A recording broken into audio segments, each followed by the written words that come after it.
ಅಲ್ಲ, ನಮ್ಮನ್ನೆಲ್ಲ ಪರಿಚಯ ಮಾಡಿಕೊಟ್ರು. ಅವರು ಮುಖ್ಯಮಂತ್ರಿಗಳಾಗಿ ಇವತ್ತು ಜವಾಬ್ದಾರಿ ವಹಿಸ್ಕೊಂಡ್ಮೇಲೆ ನಿನ್ನೆ ಸಂತಾಪ ಇತ್ತು, ಸಂದರ್ಭ ಅಲ್ಲ. ಇವತ್ತು ಅವರ ಎರಡು ಪ್ರಾಸ್ತಾವಿಕ ಮಾತುಗಳನ್ನು ಆಡಿ ನಮ್ಮನ್ನೆಲ್ಲ ಪರಿಚಯ ಮಾಡಿಕೊಟ್ಟಿದ್ದಾರೆ. ಇವತ್ತು ಇಡೀ ನಮ್ಮ ಆಡಳಿತ ಪಕ್ಷ, ವಿರೋಧ ಪಕ್ಷ, ಇಡೀ ರಾಜ್ಯ ಎಲ್ಲವೂ ಸಹ ಅವರಿಗೆ ಈಗಾಗಲೇ ಅಭಿನಂದಿಸಿದ್ದಾರೆ. ಈ ಸದನನೂ ಕೂಡ ಅವರಿಗೆ ಅಭಿನಂದಿಸಿ ಅವರ ನಾಯಕತ್ವದಲ್ಲಿ ಅಂತಿಮವಾಗಿ ನಮ್ಮ ಕರ್ನಾಟಕದ ಅಭಿವೃದ್ಧಿ ಆಗಬೇಕು. ನಮ್ಮೆಲ್ಲರ ಉದ್ದೇಶ ಅಷ್ಟೇ. ಕರ್ನಾಟಕ ಇನ್ನಷ್ಟು ಅಭಿವೃದ್ಧಿಯನ್ನ ಅವರ ನಾಯಕತ್ವದಲ್ಲಿ ಕಾಣಲಿ ಅಂತ ನಾನು ಆಶಿಸೋದರ ಜೊತೆಗೆ ನನಗೆ ಸಂಪೂರ್ಣ ವಿಶ್ವಾಸನೂ ಇದೆ.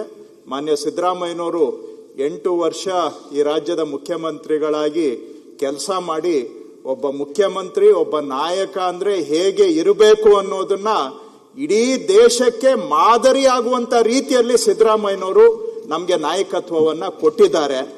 ಅವರ ಹೆಸರು ಯಾಕಂದ್ರೆ ಇಷ್ಟು ಕರ್ನಾಟಕದ ಇತಿಹಾಸದಲ್ಲೇ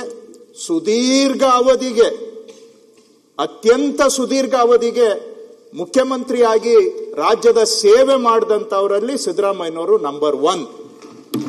ಅವರು ಎಂದೆಂದಿಗೂ ಅವರ ಹೆಸರು ಉಳಿಯುತ್ತೆ.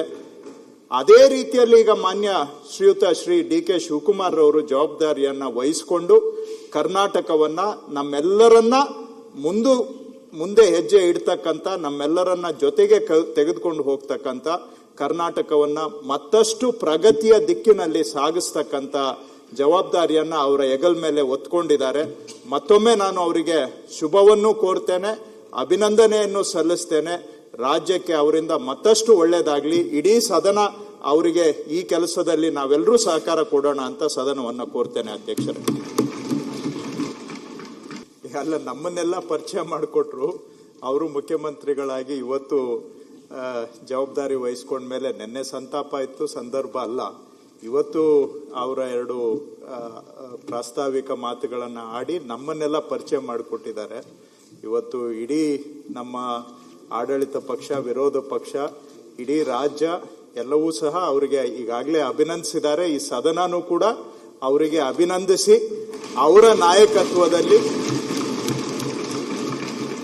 ನಾಯಕತ್ವದಲ್ಲಿ ಅಂತಿಮವಾಗಿ ನಮ್ಮ ಕರ್ನಾಟಕದ ಅಭಿವೃದ್ಧಿ ಆಗಬೇಕು. ನಮ್ಮೆಲ್ಲರ ಉದ್ದೇಶ ಅಷ್ಟೇ. ಕರ್ನಾಟಕ ಇನ್ನಷ್ಟು ಅಭಿವೃದ್ಧಿಯನ್ನ ಅವರ ನಾಯಕತ್ವದಲ್ಲಿ ಕಾಣಲಿ ಅಂತ ನಾನು ಆಶಿಸೋದರ ಜೊತೆಗೆ ನನಗೆ ಸಂಪೂರ್ಣ ವಿಶ್ವಾಸನೂ ಇದೆ. ಮಾನ್ಯ ಸಿದ್ದರಾಮಯ್ಯನವರು 8 ವರ್ಷ ಈ ರಾಜ್ಯದ ಮುಖ್ಯಮಂತ್ರಿಗಳಾಗಿ ಕೆಲಸ ಮಾಡಿ, ಒಬ್ಬ ಮುಖ್ಯಮಂತ್ರಿ, ಒಬ್ಬ ನಾಯಕ ಅಂದ್ರೆ ಹೇಗೆ ಇರಬೇಕು ಅನ್ನೋದನ್ನ ಇಡೀ ದೇಶಕ್ಕೆ ಮಾದರಿಯಾಗುವಂತ ರೀತಿಯಲ್ಲಿ ಸಿದ್ದರಾಮಯ್ಯನವರು ನಮಗೆ ನಾಯಕತ್ವವನ್ನ ಕೊಟ್ಟಿದ್ದಾರೆ. ಅವರ ಹೆಸರು ಯಾಕಂದ್ರೆ ಇಷ್ಟು ಕರ್ನಾಟಕದ ಇತಿಹಾಸದಲ್ಲೇ ಅತ್ಯಂತ ಸುದೀರ್ಘ ಅವಧಿಗೆ ಮುಖ್ಯಮಂತ್ರಿಯಾಗಿ ರಾಜ್ಯದ ಸೇವೆ ಮಾಡಿದಂಥವರಲ್ಲಿ ಸಿದ್ದರಾಮಯ್ಯನವರು ನಂಬರ್ 1. ಅವರು ಎಂದೆಂದಿಗೂ ಅವರ ಹೆಸರು ಉಳಿಯುತ್ತೆ.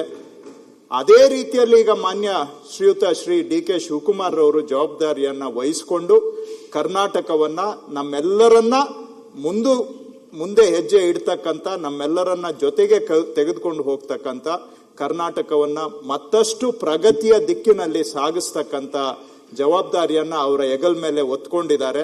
ಮತ್ತೊಮ್ಮೆ ನಾನು ಅವರಿಗೆ ಶುಭವನ್ನು ಕೋರ್ತೇನೆ, ಅಭಿನಂದನೆಯನ್ನು ಸಲ್ಲಿಸ್ತೇನೆ. ರಾಜ್ಯಕ್ಕೆ ಅವರಿಂದ ಮತ್ತಷ್ಟು ಒಳ್ಳೇದಾಗ್ಲಿ. ಇಡೀ ಸದನ ಅವರಿಗೆ ಈ ಕೆಲಸದಲ್ಲಿ ನಾವೆಲ್ಲರೂ ಸಹಕಾರ ಕೊಡೋಣ ಅಂತ ಸದನವನ್ನು ಕೋರ್ತೇನೆ. ಅಧ್ಯಕ್ಷರೇ,